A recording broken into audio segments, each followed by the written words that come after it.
Rhetoric.nf www.cnh.com Rhetoric.nf Given the nearness of Independence Day, the Prime Minister's latest Man Ki Baat was full of rhetoric on the last few years of the Quit India movement. While it is arguable whether a flourish of words can create an environment enough for the stamping out of several ills that still afflict our democracy of 70 years, it must be recognized that the Connect with Youth has been useful in establishing a direct line of communication between the chief executive of the land and his national audience. However, it is moot whether the nation will find the collective will to move in the desired direction to stamp out communalism, casteism, corruption, terrorism, poverty and dirt in the 5 years to the platinum jubilee of our celebrated Day of Freedom from British yoke. The removal of dirt has been a priority under the well-meaning Swachh Bharat. Communalism was a terrible bugbear in Gandhi's days too, particularly in the frenetic early 1940s when the fasting nation's father figures struggled to stop the canker from corrupting the fabric of the nation. Casteism is an ancient practice that is accentuated in modern days by the differential treatment in the name of affirmative action. While terrorism is the biggest threat to modern civilization, rooting out poverty in a land in which up to a quarter of the people exist rather than live and savor a life is the greatest challenge.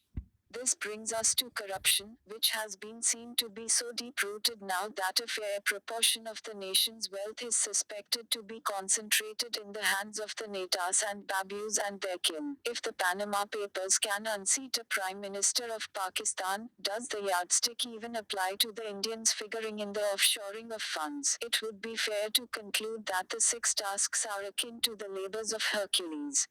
Comments. Visit website.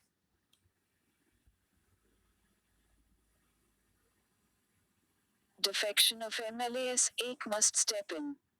www.cnh.com Defection of MLAs, Ek must step in. If recent developments in Gujarat and Uttar Pradesh are a pointer, then it can be suggested that the party system, without which the Westminster-style democracy that we adopted 70 years ago simply cannot be viable, is being badly corroded. It may vanish altogether if necessary steps are not urgently taken. Apprehensions arise because inducing political defections has taken on a new meaning these days. The new technique involves no breaking of laws. Consider the Gujarat case. 6 Congress MLAs out of 57 have suddenly resigned from their assembly seats. For doing so, they naturally attract no penal provisions. The effort is on, by what quarters is a mystery, but the Congress has alleged that those who resigned have been paid Rs 15 crore by the BJP, to get 7 more to quit.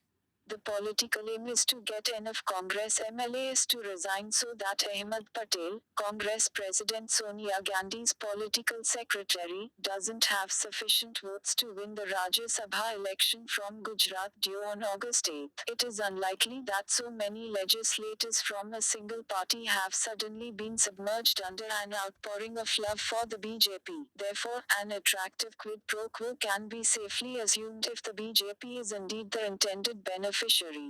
If the Gujarat case has an immediate objective, Mr. Patel's defeat, the situation is quite different in Uttar Pradesh. MLAs from the Samajwadi Party and the BSP are putting in their papers and timing the effort with the arrival of BJP President Amit Shah in Lucknow. This may be called the slow ebbing of life since BSP does not have so many MLAs. Clearly, the objective here belongs to the medium or long term. In Meghalaya, something similar is being attempted. A bunch of MLAs from various parties have suddenly expressed a desire to meet Mr. Shah. The allegation is that MLAs of different parties are being won over and being made to resign their legislature seat because they are either being lured with cash and better political opportunities and or being threatened exposure of some past wrongdoing or physical harm. The whole exercise is corrupt through and through. It distorts the will of the people as exercised through their ballot and criminalizes our democracy. The Election Commission should step in right away. It should make arrangements to have the MLAs who have suddenly seen the light thoroughly investigated. This won't be easy as the BJP-run state government will resist, but an independent probe panel can be instituted. The party system is the lifeblood of democracy. If it is sought to be distorted in this manner, then we are about to lose the game.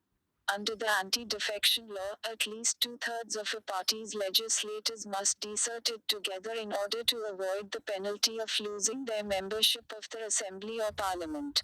Comments visit website.